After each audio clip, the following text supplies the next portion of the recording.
karakter yang juga ya lumayan agak berbeda lah dari yang biasanya aku ambil. Terus juga senang karena tadi Kak Aci juga udah nyebutin kan ada banyak jajaran cast yang bagus-bagus, terus juga ceritanya menarik, dan sama Mas Anggi juga baru pertama kali. Oh, bukan gue. Mas Anggi, mohon maaf ya Mas Anggi gitu. Jadi ini excited banget untuk bisa meranin ini, dan ya seru sih ya. Kita berantem dulu sih. Kita berantem dulu sih. Jelas kayak yang di film. Oh, enggak pertama. Aku udah beberapa kali sih film horor, cuma memang yang ini agak lebih apa ya? Lebih dewasa ya. Lebih ekstrim gitu, lebih kelihatan jelas ya gitu. Ya memang agak sulit sih, tapi kalau kita para pemain untungnya kita tuh sering sharing ya, sering kita ngobrol, sering diskusi, jadinya gimana sih ini tuh sebelumnya sini apa sih, dan sesudahnya sini apa, kita tuh masih suka ngobrol gitu kayaknya.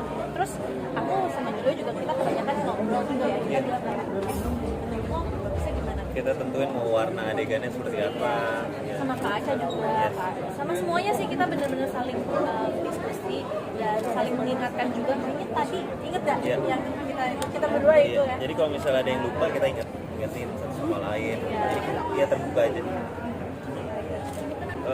Paling kalau misalnya adegan-adegan itu justru kadang-kadang kita kebantu secara organik karena situasinya untuk pertama kalinya juga aku mengalami hal seperti itu. Yang adegan-adegan yang misalnya yang ekstrim atau apa. Yang itulah nggak baru saja. Iya, jadi adegan yang seperti itu akhirnya beberapa lahirnya organik karena emang situasinya pertama kali mengalami hal seperti itu. Jadi ada beberapa yang harus kita pantik dikit apinya, terus akhirnya dibantu dengan nuansa yang memang seperti itu dan kebantu sama teman-teman juga. Nah akhirnya udah tercipta seperti itu. Ya pastilah, namanya manusia ya. Maksudnya depan mata kayak gitu aku juga nggak berani. Aku paling nonton film horor aja kalau yang mata itu cokel-cokel gue udah tutup mata deh. Udah nggak bisa deh kalau misalnya tentang mata gitu ya. Tapi ya ini harus beradegan kayak gitu sendiri ya, serem juga. Tapi ya berdoa aja, terus juga pastinya percaya kalau misalnya di sini tuh timnya sangat apa ya, sangat kompak gitu. Jadinya udah tahu pasti oh ini safety gitu. Jadi nggak masalah. Kayaknya nggak ada sih. Nggak ada. Iya, memang kami aman-aman aja. Kita aman-aman aja, cuman memang lokasinya itu yang sangat ya agak-agak bikin merinding disco ya. Iya, beberapa kayak gitu. Soalnya kalau kemarin ternyata setelah melakukan penelusuran itu si Kak Iqbal bilang kalau ternyata Narsha tuh sebenarnya peka ya, cuman emang nggak mau aja gitu. Memang nggak mau ngapain gitu. Aku bilang. Jadi kadang kalau misalnya pas syuting ya nggak ngomong sih sama mereka. Kalau misalnya di set itu ada beberapa tempat yang emang ini susahnya nggak enak deh, kadang bikin kepalanya pusing banget gitu. Tapi ya udah ya, aku pikir memang iya karena emang lagi capek aja, lebih ke situ, diarahin ke situ. Mungkin lagi capek aja, abis adegan-adegan yang ini, adegan yang itu. Jadi nggak terlalu dipikirin. Ya aku agak sebel ya sama temen aku ini. Kenapa dia harus reply di malam itu? Aku sampai bilang, udah lu nggak usah chat gue deh. Nggak usah chat gue. Aku lagi syuting, jangan gangguin gue, ntar gue takut. Cuman jadi kan itu banyak sawah-sawah ya. Aku cuman foto aja, kayak lagi update aja, terus tiba-tiba banyak yang reply. Kok rame banget sih di situ berkegiatan gitu. Ini dia diem ya, jangan chat gue lagi. Udah besok pagi aja. Ya, kalau misalnya menurut gue mental itu sama pentingnya sama kayak fisik. Karena kan ya hubungan ada banyak komponennya dan akhirnya mereka terikat antara satu dengan yang lainnya. Akhirnya ya terbuka dan mengenal diri luar dan dalam sih, mungkin nggak denial, kadang-kadang denial, dan kita harus kalau mau dimengerti sama orang kita juga harus cerita. Kalau kan orang juga nggak bakal bisa baca pikiran kita. Jadi bukan dukun ya. Yes. Jadi dari situ akhirnya kita mulai cerita dan mulai terbuka, dan kita memilih orang-orang yang kita pilih untuk menjadi support system kita, yang untuk ada di circle utama kita, yang dimana fungsinya pada saat kita udah mulai menyimpang, mereka bakal ngasih tahu, mereka bakal balikin ke jalan yang benar. Karena kalau misalnya nggak punya figur itu dalam hidup, akhirnya kan makin belok, akhirnya nyadar aman-aman aja. Ya dari situ akhirnya keterbukaan. Dan ya aku juga setuju sih sama Julio, dan mungkin aku bisa nambahin ya, kita tuh kalau misalnya kadang-kadang kita tuh pengen aja cerita, cuman kita tuh kebanyakan overthinking sama apa pendapat orang. Jadi sebenarnya itu cuma asumsi kita, padahal itu juga mereka nggak pikirin hal itu.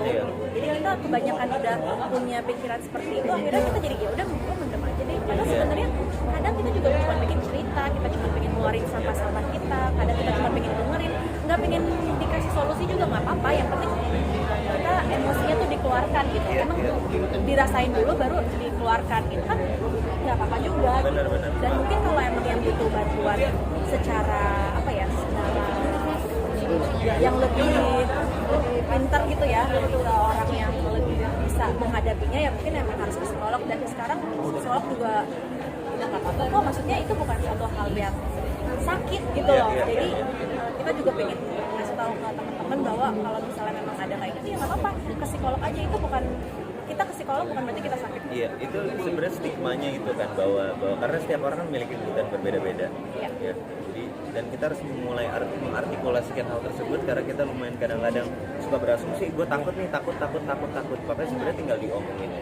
Tanya dia dong, itu sutradaranya yang tahu gimana ya proses keterlibatan kita di film ini aja gitu.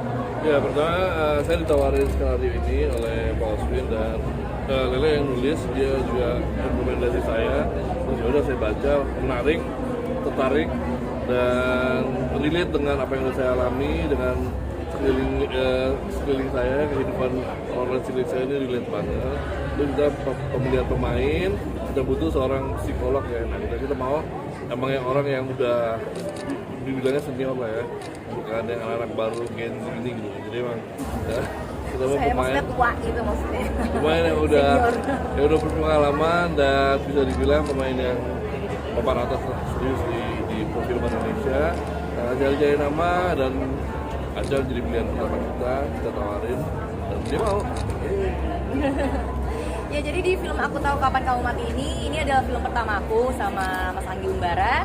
Dan di film ini kita ya mungkin ceritanya sedikit mengangkat tentang persahabatan, tentang mental health, tentang bagaimana tentang keluargaan juga gitu. Jadi film ini walaupun dia ada backgroundnya horor, hantu, dan juga apa ya, ada thrillernya juga, tapi Isu yang diangkat tuh penting Iya. dan relate, dan emang biasanya tabu atau apapun sensitif tuh diangkat, tapi ini penting banget, harus kita aware gitu ya. karena tanpa kita sadari kita bisa hidup under depression dan kita tidak menyadari itu.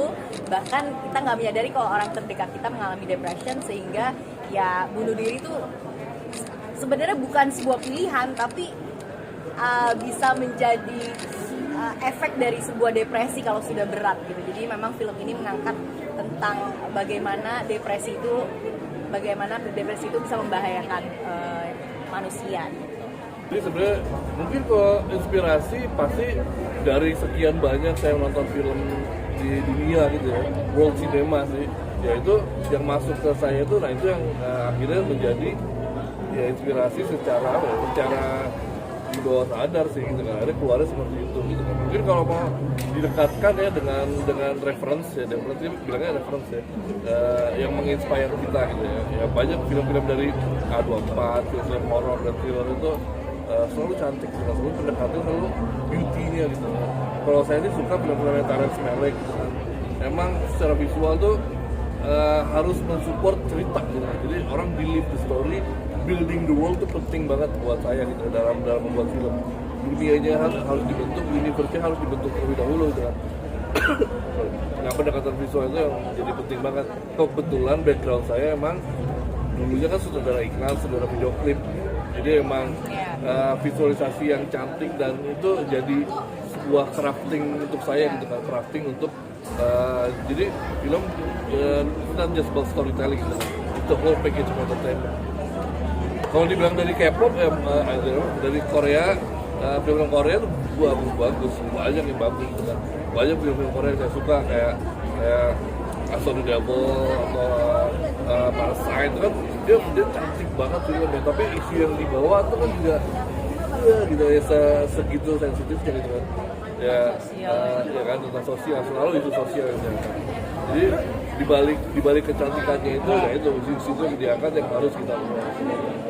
Kalau ke Aca nggak banyak ini ya, dia begitu saya ngajak ngobrol dia udah langsung catch up, udah langsung nyambung gitu kan, jadi nggak terlalu banyak yang harus saya arahkan gitu kan. Justru kita chemistry-nya dibangun ketika main kartu.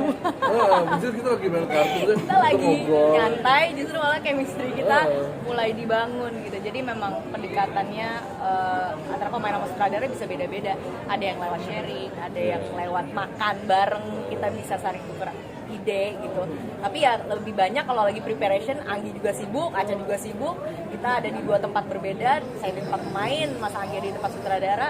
Kita banyak ketemunya di set dan itu udah dikomunikasikan langsung pas pada saat di set aja. Ya, jadi everybody do their homework lah gitu ya. Jadi Aca juga baca dan dia udah nyiapin nih amunisinya dia untuk berperang nih gitu kan. Sedangkan syuting itu adalah ke medan perang nih gitu kan. Nah, kita juga dari directing dan dari kru udah nyiapin juga amunisinya. Akhirnya udah kita perang bareng, kita tinggal siasatin aja strategi seperti apa gini dan ya langsung klik aja kan. Aca juga pengalamannya udah banyak gitu kan. Dia gila, jadi ya tapi udah lama. Udah lama banget. Kita pernah jadi juri bareng di festival film gitu kan, di SCTV dulu. Itu udah lama banget. Jadi ketemu udah lama, kenal udah lama. Produser saya juga sahabatnya Aca. Jadi sistem itu. Tapi saya juga heran baru diajak sekarang sebenarnya. Dulu udah sempet diajak pas film Doa, cuma sayangnya emang tinggalnya jauh, jadinya mungkin ada schedule yang belum cocok. Makanya yang pas ini saya seneng banget bisa kesempatan karena sahabat saya, produsernya Anggi itu udah minta dari 2 tahun yang lalu, akhirnya ketemu jadwalnya. Ya mungkin kan emang gitu ya, ada project yang cocok, ada project yang jodoh, dan kali ini kita cocok di horor. Kayak Mbak Ratu juga ketemu udah dari belasan tahun yang lalu. Yuk kita syuting ini, yuk kita syuting ini. Nggak kejadian gitu kan. Akhirnya kejadiannya di sini gitu. Dari mulai Ratu masih muda banget gitu kan. Nggak syuting gitu. Iya, jadi emang cosmic lah ya, let the time answer our players lah. Enggak. Mana suka sih terang? Jangan jawab. Ya udah ya, saya mau pensiun, ntar paling berapa tahun lagi, aku mau berfilm lagi gitu. Maksudnya kalau yang udah saya alamin ya, saya dari lahir di dunia film, ayah saya saudara, keluarga saya semua di perfilman. Film itu kalau kita udah masuk ke film, udah cinta so banget. hard to let go. Jadi film itu udah kayak isi the blood. Jadi saking cintanya kita ke film, pasti udah pensiun kok pengen ya, pasti ada deh gitu kan. Nah, Bukan pensiun Mbak, saya cuma ngurangin satu tahun. Saya nggak bisa deh pensiun. Saya yakin pasti ada desire-nya itu yang nggak bisa ada yang ngalahin deh. Ya lu tau lah. Dan kita Tapi sama-sama. dilempanya dengan meninggalkan keluarga dan kemudian kecintaan untuk syuting sendiri seperti apa sih Kak Syul yang beratnya? Ya, walaupun saya nih misalnya pemain ninggalin keluarga, Mas Anggi juga nggak pernah ketemu anaknya. Jadi emang sama aja kita di dunia acting, di dunia film, di dunia penyutradaraan, kita kerjanya bareng. It's a price that you have to pay sometimes. Iya. Kalau kecintaan kita ke film ya ada yang terkorbankan. Nah mungkin Aca dalam waktu dalam fase yang dia nggak mau mengorbankan terlalu banyak untuk film. Saya juga begitu dulu gitu kan. Tapi ya maksudnya semua orang pasti mencari celahnya masing-masing. Enggak, cuman mikirnya emang kemarin aku keseringan pulang aja sih. Jadi tahun depan harusnya sih jangan terlalu sering pulang. Coba cari peluang aja di Australia, jadi biar aku nggak terlalu harus jarak jauh terus sama anak. Karena kan ini anak kan lama-lama udah tambah besar, namanya juga dia udah membutuhkan orang tuanya. Atau kita cari film yang just Ayo dong. Gitu kayak dari tadi. Oke, thank you banget ya. Thank you banget semuanya ya. Thank you, udah